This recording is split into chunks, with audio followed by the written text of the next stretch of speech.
Hello student, मेरा नाम दीपक आर्य और आज हम पढ़ने वाले हैं यूपी जीके। उत्तर प्रदेश में जितने भी यूपी के एग्ज़ाम होते हैं उसमें यूपी जीके बहुत अनिवार्य है।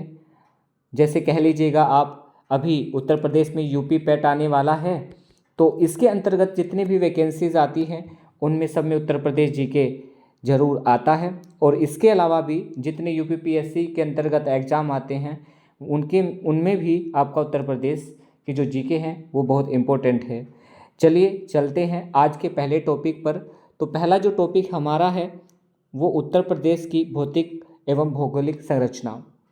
तो सबसे पहले हम देखेंगे उत्तर प्रदेश हमारे ग्लोब पर कहाँ स्थित है।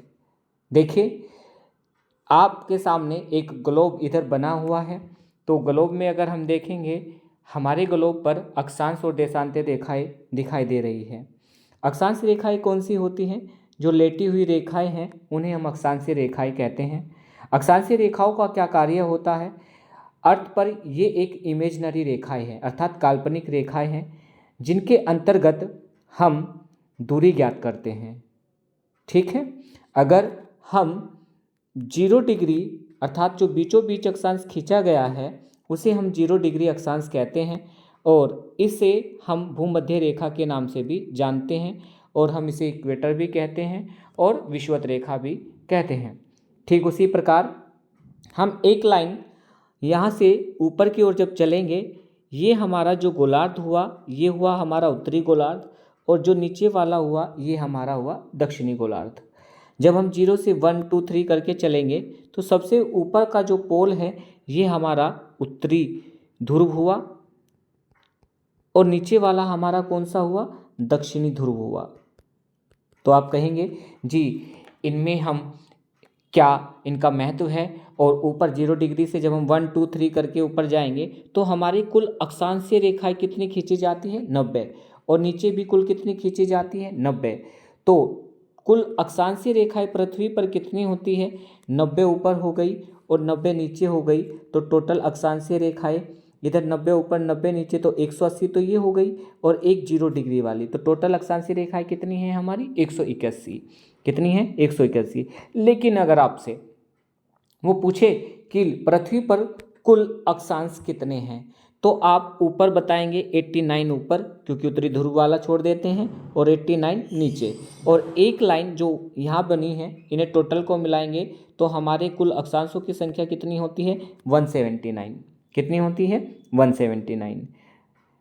ठीक है, तो अगर हम कहें कि हमारा जो भारत है वो अक्षांश के हिसाब से कौन से गोलार्ध के अंतर्गत आता है, तो आप अगर यहाँ देखेंगे मैंने ये जो लाइन खींची है, ऊपर की दिशा कौन सी है हमारी? उत्तरी दिशा, और नीचे वाली दिशा कौन सी है आपकी? दक्षिणी दिशा। और इसीलिए हम ऊपर वाले गोलार्ध को क्या कह रहे हैं? उत्तरी गोलार्ध कह रहे हैं। नीचे वाले को क्या कह रहे हैं? दक्षिणी गोलार्ध कह रहे हैं। तो हमारा भारत कौन से गोलार्ध में स्थित है? उत्तरी गोलार्ध में। किसके हिसाब से? अक्षांश के हिसाब से। ये बात आपको समझ में आ गई होगी। फिर इसके तत्पश्चात अगर हम देशांतर की बात करें तो वहीं हमारा जो देशांतर है वो देशांतर किस प्रकार से है? एक मिनट, अगर हम ये ग्लोब बना लेते हैं, यहाँ पे ये गोला बना लेते हैं तो इसमें एक लाइन अगर मैं यहाँ पे खींचूँ इस प्रकार से, ये लाइन आपकी 0 डिग्री है। ये भी कितने डिग्री है? 0 डिग्री। आप कहेंगे देशांतरों का प्रयोग हम क्यों करते हैं? देशांतरों का प्रयोग हमारा समय के लिए होता है। किसके लिए होता है? टाइम के लिए होता है। अगर हम एक देशांतर से दूसरे देशांतर पर जा रहे हैं तो कितने मिनट का अंतर होता है? कई बार पेपर में पूछा जाता है ये, तो 4 मिनट का अंतर होता है। ये बात समझ में आ गई आपको? ठीक उसी प्रकार से हम इससे पहले जो अक्षांश पढ़े हैं उनमें भी क्या होता है कि एक अक्षांश से दूसरे अक्षांश पर जाने में कितने किलोमीटर का अंतर होता है? 111 किलोमीटर का अंतर होता है। ये बात आपको समझ में आ गई होगी। ठीक है, अब हम गोलार्ध में ये देख रहे थे कि अगर हम इसमें इधर के ये देशांतर खींच रहे हैं तो इधर हमारी दिशा कौन सी है? पूर्वी दिशा।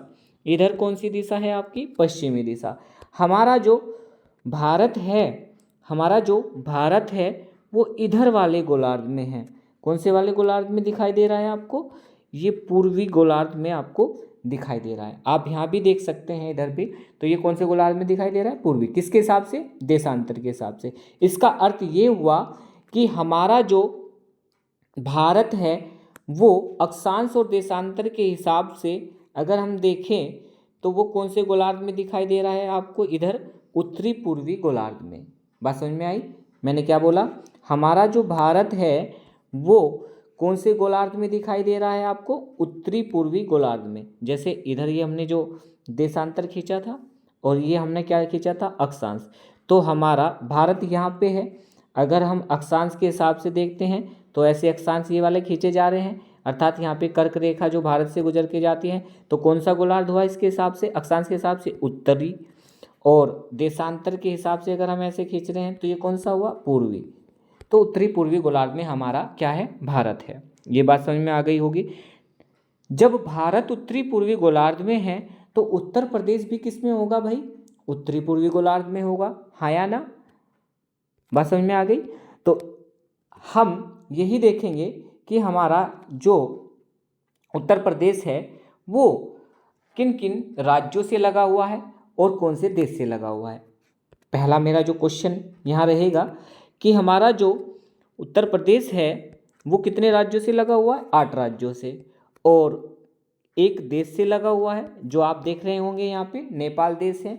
और एक यूटी से लगा हुआ है, अर्थात यूनियन टेरेटरी से लगा हुआ है। यूनियन टेरेटरी का क्या नाम है? यहाँ पे आप देख रहे होंगे, दिल्ली। क्या नाम है भाई? दिल्ली। तो हम इसे कुछ इस प्रकार से देख लेते हैं कि जो हमारे साथ उत्तर प्रदेश में जो राज्य है वो कौन कौन से लगे हुए हैं, और उत्तर प्रदेश का सबसे उत्तरी जिला, सबसे पूर्वी जिला और सबसे पश्चिमी जिला और दक्षिणी जिला कौन सा है। यहाँ मैं आपको प्लस का चिन्ह के साथ में समझा रहा हूँ। सबसे उत्तरी जिला आपका कौन सा है? सबसे उत्तरी जिले में अगर हम देखेंगे तो वो है सहारनपुर। सबसे दक्षिणी जिला हमारा कौन सा है? सोनभद्र। और सबसे पूर्वी जिला हमारा कौन सा है? बलिया। और सबसे पश्चिमी जिला हमारा कौन सा है? शामली। कौन सा है भाई? शामली। ये हम मैप में भी देख लेंगे। आप लोग अगर मैप देख रहे होंगे यहाँ पे, तो सबसे पूर्व में आपको एक जिला दिखाई दे रहा होगा इधर, जिसका नाम क्या है? बलिया। क्या नाम है भाई? बलिया। जो किससे लगा हुआ है? इधर बिहार से लगा हुआ है। एक जिला आप इधर देख रहे होंगे सबसे ऊपर, हालांकि यहाँ पे गलत लिखा है, इसका नाम है सहारनपुर। कौन सा जिला है भाई? सहारनपुर। ये सबसे उत्तरी जिला है। ठीक उसी के बराबर में इधर हरियाणा से जो टच है, ये हमारा सबसे पश्चिमी जिला है, जिसका नाम क्या है? शामली। बात समझ में आ गई। और सबसे नीचे जो आप यहाँ पे सबसे नीचे देख रहे हैं जिले का नाम, यहाँ पे आप देखेंगे तो ये सबसे दक्षिणी जिला है। क्या नाम है इसका? सोनभद्र जिला। ठीक है, चलिए चलते हैं कि उत्तर प्रदेश से सबसे कम सीमा बनाने वाला राज्य कौन सा है। अगर आप देख रहे होंगे सबसे ऊपर एक राज्य आपको दिखाई दे रहा होगा। राज्य का नाम क्या है? यहाँ पे अगर आप देखेंगे राज्य का नाम है हिमाचल प्रदेश। क्या नाम है? हिमाचल प्रदेश। आप कहेंगे जी हिमाचल प्रदेश किससे सीमा बनाता है? तो हमारा जो सबसे उत्तरी जिला है, सबसे उत्तरी जिला मैंने आपको कौन सा बताया था? सहारनपुर। कौन सा जिला बताया है? सहारनपुर। तो सबसे उत्तरी जिला जो हमारा सहारनपुर है वो किससे लगा हुआ है? हिमाचल प्रदेश से लगा हुआ है। ठीक है, इसके तत्पश्चात अर्थात अगर आप देख रहे होंगे तो हिमाचल प्रदेश से हमारा केवल एक ही जिला लगता है। कौन सा? सहारनपुर। और आपसे अगर क्वेश्चन पूछ लिया जाए जी सहारनपुर से कौन कौन से राज्य लगते हैं, तो हमारे सहारनपुर से 3 राज्य लगते हैं। कितने राज्य लगते हैं? 3। एक आप इधर देख रहे होंगे, क्या नाम है? उत्तराखंड। ऊपर कौन सा दिखाया हमने? हिमाचल प्रदेश। और इधर कौन लगा आपका? हरियाणा। तो 3 राज्य इससे लग रहे हैं। ठीक है, आप कहेंगे जी उत्तराखंड से कितने जिले लगे हैं? हमारे 7 जिले लगे हैं। अगर नेपाल से भी आप कहेंगे कितने जिले लगे हैं? 7 लगे। और अगर आप बिहार से कहेंगे तो कितने जिले लगे हुए हैं? 7 जिले लगे हैं। अर्थात आप इधर से पश्चिम से अगर पूर्व की ओर जा रहे हो तो आपको 7-7 दिखाई दे रहा है। बात समझ में आ रही है? उसके बाद आप कहोगे जी और कौन से, अगर आप नीचे देखेंगे कि सोनभद्र से कौन सा हमारे साथ में राज्य सीमा बनाता है, तो सोनभद्र से हमारे साथ 4 राज्य सीमा बनाते हैं। एक तो इधर से अगर आप देखेंगे तो मध्य प्रदेश बना रहा है, नीचे की साइड अगर आप देखेंगे तो छत्तीसगढ़ बना रहा है। ठीक उसी प्रकार से अगर आप इधर देखेंगे तो आपका कौन बना रहा है, झारखंड, और इसके पूर्व में कौन बना रहा है आपका, बिहार। इस प्रकार से सोनभद्र से कितने राज्य हमारे लगते हैं, तो 4 राज्य लगते हैं। इसका अर्थ ये हुआ कि उत्तर प्रदेश का मात्र एक ऐसा जिला कौन सा है जिससे 4 राज्य लगते हैं, तो कौन हुआ भाई, सोनभद्र हुआ। ठीक है, समझ में आ गई होगी बात। फिर इसी के साथ हम चलते हैं कि उत्तर प्रदेश के साथ में सर्वाधिक सीमा कौन सा राज्य बना रहा है। आप देख रहे होंगे नीचे एक राज्य आपको दिखाई दे रहा है, कौन सा, मध्य प्रदेश। ये हमारे साथ जो सीमा साझा करता है 11 जिलों से सीमा साझा करता है। कितने जिलों से, 11। ये भी हम सब देखेंगे कौन कौन से जिले हमारे साथ लगते हैं। ठीक है, इसके बाद आप अगर इधर देखेंगे ये राजस्थान लगता है, और राजस्थान से हमारे कितने जिले लगते हैं, 2 जिले लगते हैं। कितने जिले लगेंगे, 2। अगर आप देख रहे होंगे यहाँ पे एक मथुरा है और एक कौन सा है, आगरा। तो राजस्थान में हमने क्या खाया, आम खाया। इस तरह से आप याद कर सकते हो, राजस्थान में क्या खाया, आम। आ फॉर आगरा और म फॉर मथुरा। ठीक है, इसके बाद देखते हैं, अगर आप इसे जूम करके देखेंगे तो इधर हमारे साथ एक यूटी लगा हुआ है जिसका नाम क्या है, दिल्ली। और इसके साथ ऊपर अगर आप देखेंगे तो एक राज्य हमारे साथ लगा हुआ है, हरियाणा। हरियाणा से हमारे जो जिले हैं वो कितने सीमा बनाते हैं, 6। बात समझ में आई, 6। तो एक बार रिपीट कर देता हूँ मैं, आप बताएं, हिमाचल प्रदेश से हमारे साथ कितने जिले लगते हैं, 1। कौन सा लगता है, अभी बताया हमने, सहारनपुर। कौन सा लगता है, सहारनपुर। उत्तराखंड से कितने लगते हैं, 7। नेपाल से कितने लगते हैं, 7। बिहार से कितने लगते हैं, 7। और झारखंड से कौन सा जिला लगता है हमारा, सोनभद्र। और छत्तीसगढ़ से भी कौन सा जिला लगता है, सोनभद्र। इसका मतलब 1-1 लग गया। और मध्य प्रदेश से कितने लग रहे हैं, 11 लग रहे हैं। राजस्थान से कितने लग रहे हैं हमारे, 2 लग रहे हैं। हरियाणा से कितने लग रहे हैं, 6। और दिल्ली से कितने लग रहे हैं, 3। ये हमारे जिले इनसे लगते हैं। ये मैंने आपको रिपीट कर दिया। और इसके बाद हम देखते हैं उत्तराखंड से हमारे कौन कौन से जिले लगते हैं। तो 7 जिले हम देखेंगे इसमें। पहला जिला सबसे पहले कौन सा बताया था मैंने, यहाँ ये यमुनानगर नहीं है, यहाँ पे ये कौन सा बताया था मैंने आपको, सहारनपुर। तो एक कौन सा हुआ, सहारनपुर। दूसरा कौन सा हुआ, मुजफ्फरनगर। तीसरा कौन सा हुआ, बिजनौर। चौथा कौन सा हुआ, मुरादाबाद। पांचवा कौन सा हुआ, रामपुर। और छठा कौन सा हुआ, बरेली। और 7वां कौन सा हुआ, पीलीभीत। ये बात समझ में आ गई होगी। तो हमारे उत्तराखंड से कितने लग रहे हैं, 7 जिले लग रहे हैं। अगर आप इसमें एक जिला उत्तर प्रदेश का ये देख रहे हैं जिसका नाम पीलीभीत है, ये एक बफर डिस्ट्रिक्ट के रूप में कार्य करता है। एक इधर से किससे लग रहा है, उत्तराखंड। और इधर से किससे लगा हुआ है, एक देश से लगा हुआ है, जिसका देश का नाम क्या है, नेपाल। तो आइए अब नेपाल को देख लेते हैं। हमारे साथ नेपाल के कौन कौन से जिले लगते हैं। एक जिला कौन सा है आपका, पीलीभीत। दूसरा जिला यहाँ से कौन लग रहा है, लखीमपुर खीरी। तीसरा कौन सा लग रहा है, बहराइच। चौथा कौन सा लगता है, श्रावस्ती। पांचवा कौन सा लगता है, बलरामपुर। छठा कौन सा लगता है, सिद्धार्थनगर। और 7वां कौन सा लगता है आपका, महाराजगंज। ये हमारे नेपाल से जिले लगते हैं। समझ में आ रही है, ठीक है। नेक्स्ट चलते हैं, आपका बिहार से कौन कौन से जिले लग रहे हैं। बिहार से अगर आप देखेंगे, एक तो लगा हुआ है महाराजगंज। दूसरा कौन सा है आपका, कुशीनगर। तीसरा कौन सा है, देवरिया। चौथा कौन सा है, बलिया। पांचवा कौन सा है, गाजीपुर। छठा कौन सा है, ये चंदौली। और 7वां कौन सा है, 7वां आप देखेंगे कौन सा है, सोनभद्र। कौन सा है आपका, नीचे अगर आप जाएंगे तो कौन सा मिल जाएगा, सोनभद्र।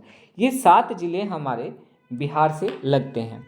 अगर आप इसमें भी बफर स्टेट की बात, बफर सिटीज़ की बात करें, तो अगर यहाँ देख रहे हैं ये महाराजगंज, इधर नेपाल से लगता है। और इधर किससे लग रहा है, बिहार से। तो एक ये भी आपका क्या हुआ, बफर डिस्ट्रिक्ट हुआ। ठीक है, चलिए नेक्स्ट चलते हैं। आपका झारखंड से कौन कौन सा लगा हुआ है। जब हम झारखंड की बात करेंगे तो झारखंड से केवल एक ही लगा हुआ है, सोनभद्र। और छत्तीसगढ़ से कौन सा लगा है, सोनभद्र लगा है। और शुरुआत कर लेते हैं अब आपकी मध्य प्रदेश के साथ।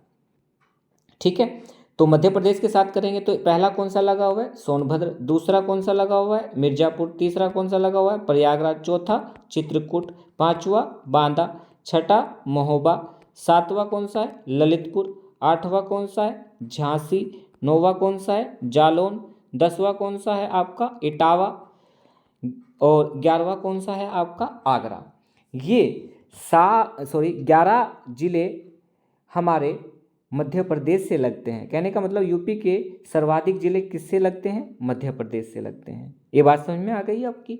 ठीक है, नेक्स्ट चलते हैं। अगर आप इसमें यूपी का एक जिला देख रहे होंगे जिसका नाम क्या है यहाँ पे? ललितपुर। क्या नाम है? ललितपुर। मात्र एक ऐसा जिला जिसे पश्चिम से, पूरब से और दक्षिण से, तीनों ओर से कौन सा राज्य घेरे हुआ है? मध्य प्रदेश। ये मात्र एक ऐसा जिला है जो तीनों ओर मध्य प्रदेश से लगता है। ठीक है, ये यूरेनियम के लिए भी प्रसिद्ध है हमारा ललितपुर। ठीक है, नेक्स्ट चलते हैं आपका राजस्थान। राजस्थान से मैंने आपको पहले ही बता चुका कि इसका कोड क्या है आपका? आम। आ फॉर आगरा और म फॉर मथुरा। राजस्थान में क्या खाया आपने? आम खाया। इससे याद कर लेते हैं। देन हरियाणा के साथ देखते हैं और दिल्ली के साथ भी हम देखेंगे। पहले हरियाणा के साथ देख लेते हैं। इधर बाउंड्री लगी हुई है तो ये मैंने आपको बताया था, ये कौन सा हमारा है? यहाँ पे सहारनपुर। नंबर 1 सहारनपुर, नंबर 2 शामली,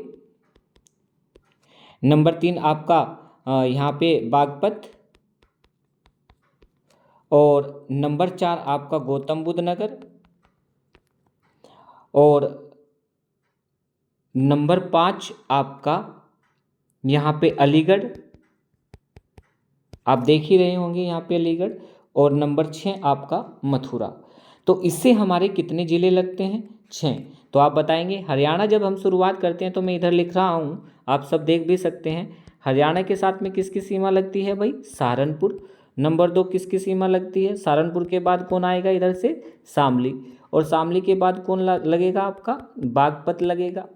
ठीक है, नंबर 4 इसमें गौतम बुद्ध नगर लगेगा। कौन सा लगेगा भाई? गौतम बुद्ध नगर लगेगा।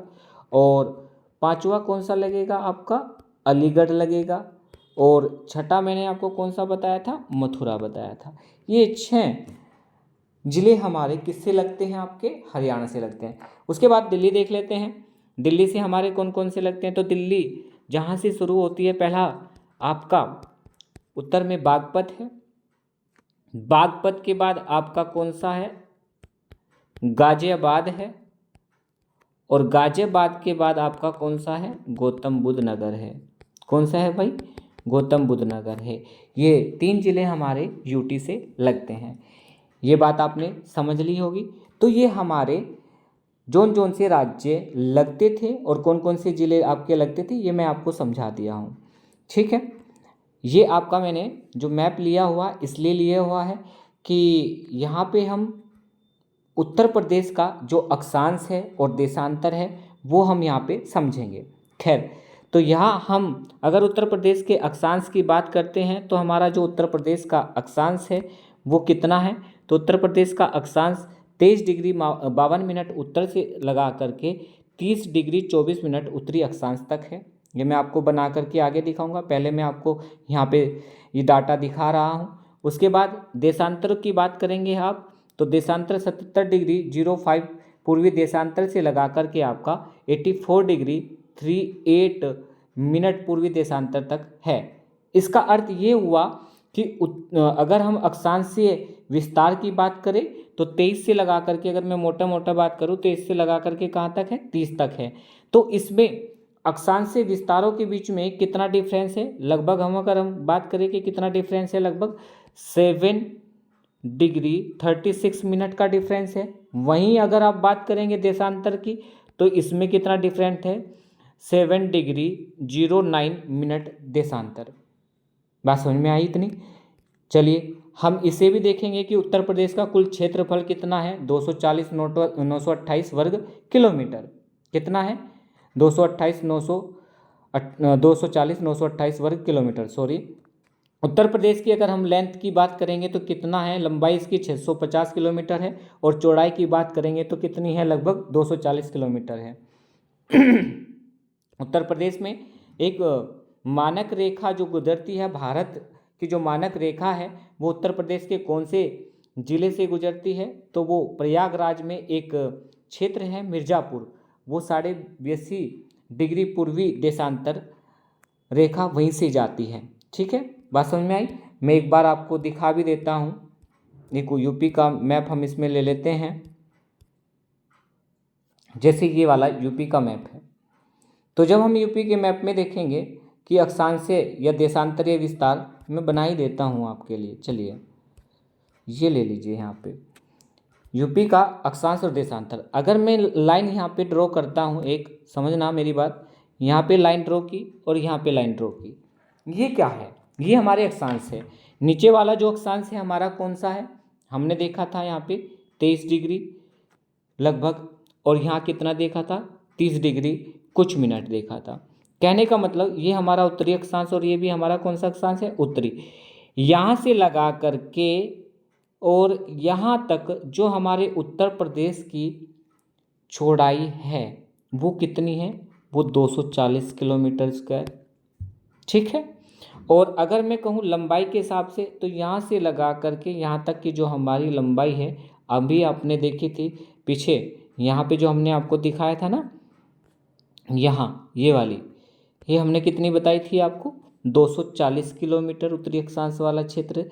और ये हमने कितनी बताई आपको? यहाँ से 650 किलोमीटर। इसका मतलब 650 किलोमीटर क्या है? आपकी लंबाई है, और चौड़ाई कितनी है? 240 किलोमीटर। इसके पश्चात अगर हम देखें कि उत्तर प्रदेश के कौन से जिले से क्या गया हुआ है आपकी देशांतरीय रेखा। जब हम देशांतरीय रेखा की बात करते हैं, ये इस तरह से गया हुआ, ये कितना डिग्री है आपका? 82.5 डिग्री पूर्वी देशांतर। कौन सा है? 82.5 डिग्री पूर्वी देशांतर। ये जो लाइन गई है, यहाँ प्रयागराज के पास क्या है? आप देख भी रहे होंगे, यहाँ पे मिर्ज़ापुर है, यहाँ से गया हुआ है। इसे भारत की मानक रेखा कहते हैं। अगर आपसे क्वेश्चन पूछ लिया जाए कि भारत की जो मानक रेखा है, भारत की जो मानक रेखा है वो कितने डिग्री पर बताई हमने? 82.5 डिग्री पूर्वी देशांतर। ये कितने राज्यों से होकर के जाती है?